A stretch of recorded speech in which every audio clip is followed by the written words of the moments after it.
मित्रांनो, आजचा भाग खरंच खूप छान दाखवण्यात आला आहे. म्हणजे सुरुवातीला सागर मुक्ता नंदिनी पार्थची समजूत घालतात आणि त्या दोघांचीही प्रेमाची गोष्ट त्यांनी सुरू केली आहे.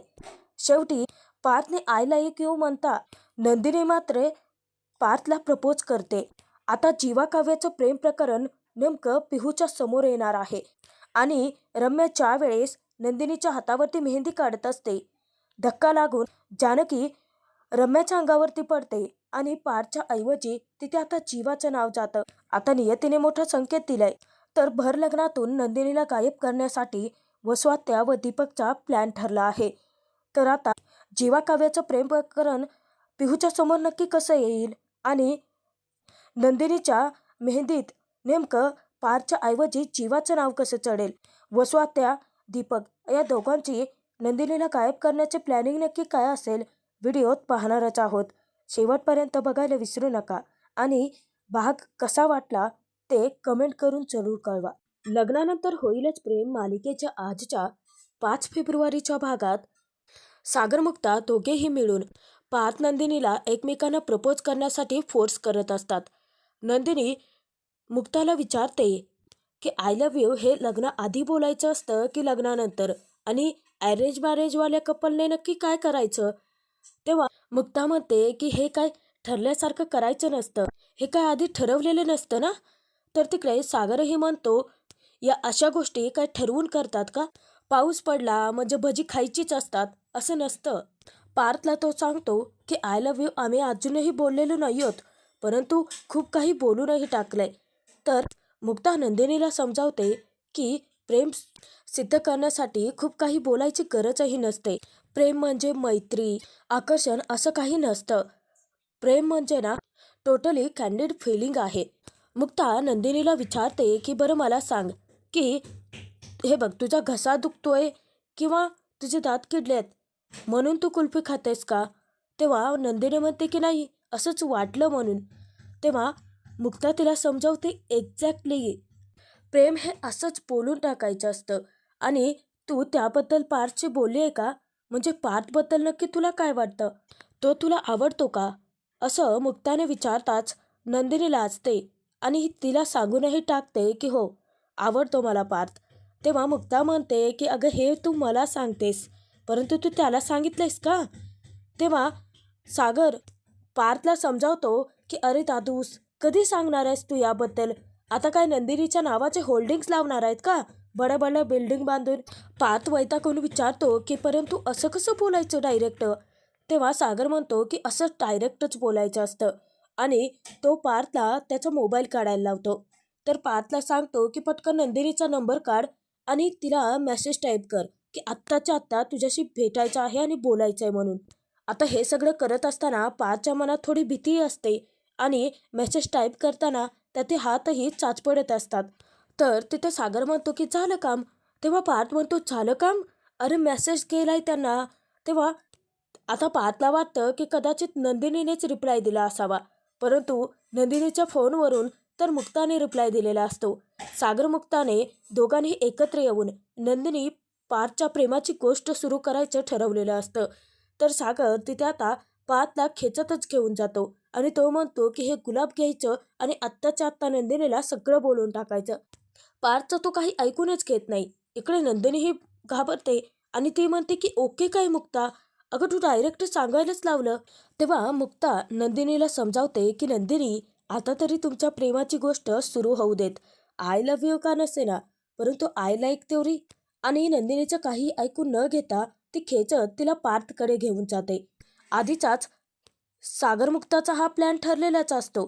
तर इकडे पार्थ नंदिनीचं लग्न मोडायचं म्हणून वसंत आत्या दीपक दोघांनी हात मिळवणी केलेली असते. वसू आत्या दीपकला फोन करून सांगते की ठरल्या प्लॅनप्रमाणे तू पोहोचलायस ना? तर दीपक सांगतो की हो, वाड्यावरती मी पोहोचलोय आणि इथे मोठ्या शिताफीने कामही मिळवले. वसू आत्या त्याचं कौतुक करते आणि ती म्हणते की हे बघ, आता तुझ्यावरती कोणालाही संशय येता कामा नये. आपल्याला आपलं काम अगदी चोख बजावायचं आहे. तेव्हा दीपक सांगतो की माझ्यावरती कोणाला संशयच येणार नाही. इतक्यात सँडी येतो. तर दीपक घाबरतो. तेव्हा दीपक वसू आत्याला सांगतो की सँडी माझं पार्टनर आहे मिशन नंदिनीसाठी मला आणखीन एका व्यक्तीची गरज होतीच, म्हणून मी त्याला आपल्यासोबत घेतलंय. आपल्याला आपलं काम व्यवस्थित पार पाडायचं आहे आणि यामुळेच तुला तुझी नंदिनी मिळेल आणि माझ्या रम्याला तिचा पार्थ, असं म्हणत त्या दोघांचंही प्लॅनिंग ठरलेलं असतं. तर इकडे ठरल्या प्लॅनप्रमाणे सागरमुक्ता, नंदिनी पार्थ दोघांनाही एकमेकांच्या समोरासमोर घेऊन येतात आणि दोघेही तेथून कल्टी मारतात. आता नंदिनी पार्थ त्या दोघांनाही थांबवण्याचा प्रयत्न करतात, परंतु तेथून ते निसटलेले असतात. तर नंदिनी पार्थ एकमेकांच्या समोर थोडेसे ऑकवर्ड होतात. तर सागरमुक्ता दोघेही दूर अंतरावरती थांबून त्यांच्याकडे पाहत असतात. तर पार्थ सर्वात आधी तर नंदिनीची माफी मागतो की इतक्या उशिरा मी तुम्हाला भेटायला बोलवलं. तेव्हा नंदिनी म्हणते की काही हरकत नाही, मला देखील तुमच्याशी थोडं बोलायचंच होतं, आधी तुम्ही बोला ना. तेव्हा पार्थ जरासा ऑकवर्ड झालेला असतो. तो चाचपडतच बोलतो की काय आहे ना, मला आजपर्यंत जी गोष्ट तुम्हाला बोललो नव्हतो ना, त्याबद्दल बोलायचं होतं. तर सागरमुक्ता दोघे आतुर झालेले असतात की कधी एकदा नंदिनी पार्थ एकमेकांना प्रपोज करतायत ते पाहण्यासाठी. तर पार्थ जरासा घाबरलेलाच असतो नंदिनीपुढे. नंदिनी हिचे कान देखील अगदी आतुरलेले असतात पार्थ नक्की काय बोलतोय ते ऐकण्यासाठी, परंतु पार्थची हिंमतच होत नसते. तर पार्थ तिथे म्हणतो की मला तुम्हाला हे सांगायचं होतं, तुमच्या मामांनी ना लग्नाची तयारी खूप छान केली आहे. तेव्हा नंदिनी हसायला लागते आणि विचारते की काय, तुम्हाला हे बोलायचं होतं म्हणून इतक्या उशिरा तुम्ही मला इथे बोलावलंयत. आता सागरमुक्ताही पार्थला वैतागतात. पार्थ आता खूपच अवघडल्यासारखं झालेलं असतं त्याला आणि नंदिनी त्याला मुद्दाम विचारते की बोला ना, तुम्हाला काय बोलायचं होतं.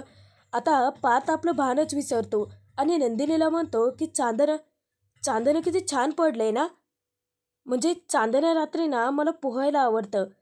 आता नंदिनी इतकी जोरजोराची हसायला लागते की विचारते की काय, नाही म्हणजे मला माफ करा हसल्याबद्दल, परंतु खरंच तुम्ही काय बोलताय की चांदण्या रात्री तुम्हाला पोहायला आवडतंय.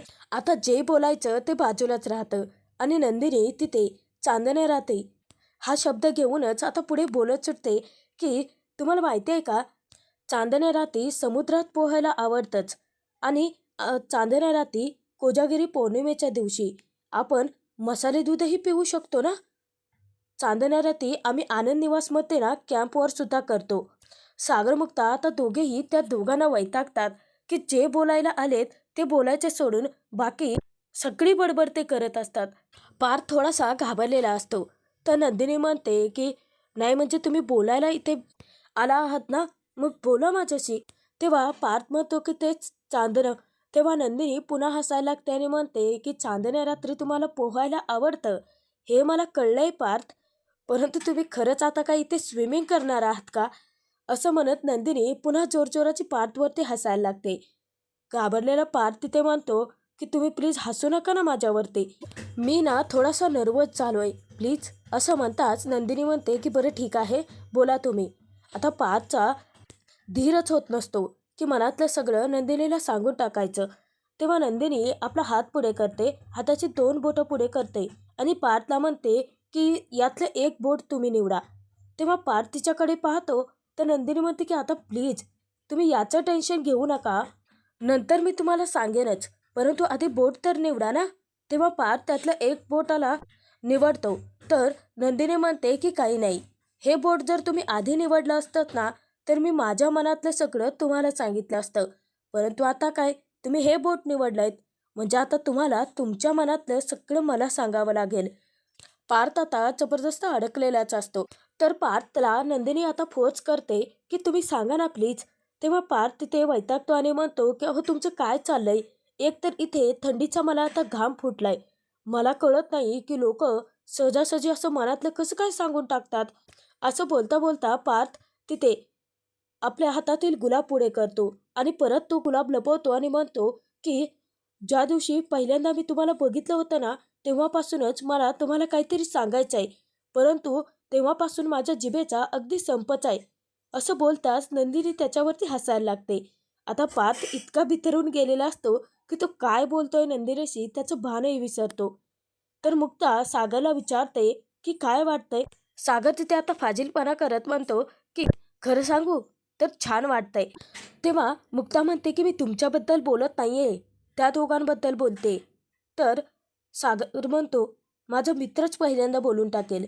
तेव्हा मुक्ता म्हणते की तुमच्या मित्राला ना घाम फुटलाय, माझी मैत्रीणच बोलेल. तुमचा मित्र अगदी तुमच्याच सारखा आहे. तेव्हा सागर तिथे आता भांडायला लागतो. तर मुक्ता त्याला समजावते की तिकडे बघा. तर मुक्ता तिथे सागरला म्हणते की यातले एक बोट निवडा.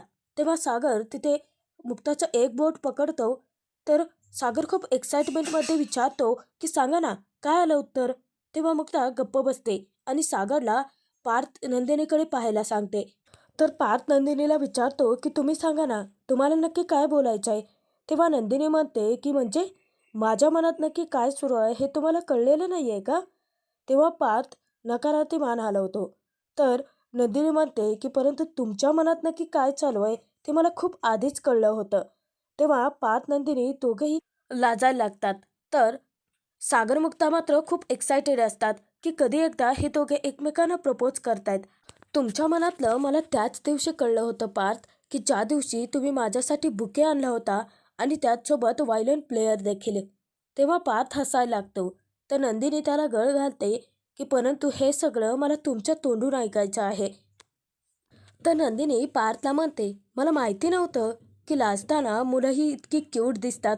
तेव्हा पार्थ हसायला लागतो आणि म्हणतो की प्लीज तुम्ही पुढे आणखीन काही बोलू नका, नाहीतर मी इथेच विरघळून जाईल. मला ना आजपर्यंत मी फक्त हाच प्रश्न विचारत आलो आहे की अरेंज मॅरेजमध्ये कपल एकमेकाला आय लव्ह यू कधी बोलत असतील. नंदिनी मुद्दामच पार्थला विचारते की मग काय झालं, तुमच्या मनातल्या प्रश्नाचं उत्तर तुम्हाला मिळालं का. तेव्हा पार्थ सांगतो की नाही मिळालं, परंतु आज हिम्मत करून मी तुम्हाला माझ्या मनातलं सांगतोच. असं म्हणत पार्थ नंदिनी पुढे गुलाब तर करतो, परंतु आय लव्ह यूच्या जागी डायरेक्ट आय लाईक यूच बोलतो. तर मुक्ता सागर दोघेही खूप खुश असतात. तर सागर म्हणतो की जाऊ देत, आय लाईक यू तर आय लाईक यू. तेव्हा पार्थ थोडासा अजूनही नर्वसच असतो, कारण ज्यावेळेस तो नंदिनीला गुलाब द्यायला जातो तर त्याचे हात थरथरत असतात. तर नंदिनीही त्याला उत्तर देते की मी टू पार्थ, तुम्ही देखील मला खूप आवडता. तेव्हा पार्थही तितकाच खुश होतो. तर नंदिनी त्याच्या हातातील ते गुलाब घेते. परंतु या दोघांची ही जोडी मुक्ता सागरने जमवलेली असते आणि तेही देवी आईच्या साक्षीनेच, कारण ते दोघेही नेमके मंदिराच्या बाहेरच उभे असतात. या दोघांची जोडी जमल्याने मुक्ता सागर अगदी आनंद साजरा करत असतात. तर इकडे नंदिनी पार्थला म्हणते, तुम्ही जोडीदार म्हणून मला खूप आवडलात आणि प्रेमाचं काय, लग्नानंतर होईलच की प्रेम. तर मुक्ता सागर दोघेही धावत नंदिनी पार्थकडे येतात आणि दोघेही त्या दोघांना कॉंग्रॅच्युलेशन्स करतात. तर पार्थ नंदिनी अगदी लाजतच असतात. तेव्हा सागर म्हणतो, आता पाऊल टाकले तर थांबायचं नाहीये. तेव्हा मुक्ता म्हणते की आणि तुमच्या प्रेमाची गोष्ट तर सुरूच झाली आहे. तर सागर म्हणतो की आय लाईक यू ने का असेना, तुमच्या प्रेमाची गोष्ट सुरू झाली आहे. तेव्हा मुक्ता म्हणते की हो, आणि प्रेमाचं काय, लग्नानंतर होईलच ना प्रेम. तर पार्थ नंदिनी दोघेही एकमेकांना आपल्या मनातील बोलून खूप खुश असतात. तर या दोघांची ही सेटिंग आता मुक्ता सागरने लावलेली असते. तिथेच आता आतिषबाजीलाही सुरुवात होते, कारण यांच्या प्रेमाच्या गोष्टीची सुरुवात आय लाईक यूने का असेना परंतु झालेली असते आणि त्याचं सेलिब्रेशन ते दोघेही करत असतात. ज्यावेळेस आतिषबाजीला सुरुवात होते, पार्थ नंदिनी धक्क्याने वरी पाहायला लागतात आणि त्यांना ते सगळं खूप आवडलेलं असतं. म्हणजे मुक्ता सागरने जे सरप्राईज दिलं ते खूप आवडतं त्यांना. तर मुक्ता सागर गुपचूप दोघेही एकमेकांना इशारा करत असतात की त्यांचं प्लॅन तर फत्ते झाला. तर त्याचनंतर दुसऱ्या दिवशी आता नंदिनीच्या मेहंदीला सुरुवात होणार असते. सगळेच जण खूप एक्सायटेड असतात. सगळ्यांचीच आता सगळी तयारी झालेली असते. तर दीपक तिथे वेटर बनून सर्वांना ज्यूस सर्व करत असतो. परंतु दीपकचं लक्ष नंदिनीकडेच असतं. नंदिनी अजूनही तिथे आलेली नसते. इतक्यातच नंदिनीला छानसं तयार करून मामीनी बाहेर आणलेलं असतं. तर नंदिनीला पाहताच मानिनी कौतुक करत म्हणते की नंदिनी, अगं किती छान दिसतेस तू, माझीच नजर नको लागायला. तेव्हा वसुआत्या चक्क नंदिनीला काळं तीट लावतात आणि मानिनीला सांगतात की आता हिला कोणाचेही दृष्ट नाही लागणार. परंतु त्या सगळ्या बिचाऱ्यांना कुठे माहिती की वसुआत्याच्या मनात नक्की काय काळबेरं सुरू आहे. तर मानिनी तिथे म्हणते की चला मग आता नवरी मुलीच्या मेहंदीला सुरुवात करायची ना. तेव्हा सुरुवात करण्यापूर्वी नंदिनी मानिनी वसुहत्या यांचे आशीर्वाद घेते. तर त्यानंतर नंदिनी शारदाचे तिच्या आईचे हे आशीर्वाद घेते. तेव्हा मानिनी तिला म्हणते की बस आता मेहंदी काढायला, त्या केव्हाची वाट पाहतायत. तर नंदिनी आता मेहंदी काढायला बसते. नंदिनीच्या मेहंदीला सुरुवात होणार नेमकी रम्या तिथे टपकते आणि त्या मेहंदी आर्टिस्टच्या हातातून ती कोणच हिसकावून घेते. नंदिनीला आता मोठा धक्काच बसतो. इकडे काव्या ज्यावेळेस तिच्या रूममध्ये जाते तर ती जीवा तिच्या पाठीमागे येतो आणि जीवा काव्याचा हात पकडतो. तेव्हा काव्या घाबरते, पाहते तर जीवाच असतो. तेव्हा जीवा काव्याचं कौतुक करत म्हणतो की किती सुंदर दिसतेस तू, परंतु तुझं ना माझ्याकडे लक्षच नाहीये. तेव्हा काव्या तर जीवा तिथे काव्याला म्हणतो की आता ना सर्वच जण बायका मेहंदी काढणार आहेत आणि त्या मेहंदीमध्ये त्या स्वतःच्या नवऱ्याचं नाव काढतीलच ना, मग आता तूही तुझ्या मेहंदीमध्ये माझं नाव काढशीलच ना. तेव्हा काव्य विचारते की हो का, आणि मेहंदी रंगल्यानंतर मी बाकीच्यांना काय सांगायचं आहे, कोणाचं नाव काढलंय विचारल्यानंतर काय उत्तर द्यायचेत. तेव्हा जीवा चिडतो आणि म्हणतो की बायको, भाव अजिबात खायचा नाही या. जीवा म्हणतो की हुशार मुली ज्या असतात ना त्या लपवून आपल्या नवऱ्याचं नाव काढतातच, आणि तू तुझ्या मेहंदीमध्ये माझं नाव काढच, फक्त मला कळेल असं काढ. तेव्हा काव्या म्हणते की काढते हा, आणि ज्या वेळेस ती निघालेली असते तर चक्क जीवा काव्याला आता फ्लाइंग किस द्यायला जातो आणि नेमकं तिथे पिहू येते आणि पिहूने ते सगळं लपून पाहिलेलं असतं. तर काव्या नेहमीसारखी जीवावरती चिडते. काव्याने जेव्हा फ्लाइंग किस देताना हात आडवा लावलेला असतो तर जीवा तिच्या हाताला टच करतो आणि तिचे किस घेतो. तेव्हा काव्या तेथून निघून जाते. जाता जाता जीवा तिथे म्हणतो की 10,202 फ्लाइंग किस, आणि पिहूला आता जीवा काव्याचं सत्य समजतं. तर इकडे रम्या हट्टालाच पेटते आणि नंदिनीला म्हणते की नवरी मुलीची स्पेशल मेहंदी आहे, मग ती तर स्पेशल माणसाने काढायलाच हवी ना. आणि मेहंदी आर्टिस्टला उठवून रम्या तिच्या जागी बसते. तेव्हा नंदिनी खूप खुश होते. ती म्हणते की ठीक आहे, तुला काढायचं आहे ना तू काढ. तर रम्याने अगदी कौतुकाने तिच्या हातावरती खूप छान मेहंदी काढायला सुरुवात केलेली असते. परंतु इकडे दीपकचा प्लॅन मात्र वेगळाच काहीतरी असतो. नंदिनीला भर लग्नातून गायब कसं करायचं याचं वसुहत्याने सांगितलेलं प्लॅनिंग त्याला आता फत्ते करायचं असतं. तर आजचा हा भाग इथेच संपतो आहे. पुढे आपण पाहणार आहोत गावच्या परंपरेनुसार दरवाजामध्ये जो मंगल कार्याचा खांब रोवलेला असतो, तर दीपक मुद्दामच तो खांब खाली पाडतो. नेमकं पार्थचं लक्ष जातं. पार्थ धावत तिथे तो खांब धरण्यासाठी येतो. आता तो खांब त्याच्या हातून निसटणार तर त्याच्या मदतीला ऋषिकेश धावून येतो. ऋषिकेशने वेळीच तो खांब पडण्यापासून वाचवलेला असतो. तर तिकडे ज्यावेळेस चाणक्य नंदिनीला भेटायला जाते, चुकून एका मुलीचा धक्का लागतो आणि ती रम्याच्या अंगावरतीच पडते. तर रम्या चिडून म्हणते की काय हे अपशकुन झालं असतं ना. तेव्हा जानकी तिला उत्तर देते की माझ्या नंदिनीची मेहंदी आहे, अपशकुन नाही तर ती शकुनाचीच लागेल. तेव्हा जानकीला लग्नात आल्याचं पाहून नंदिनी मात्र खूप खुश असते.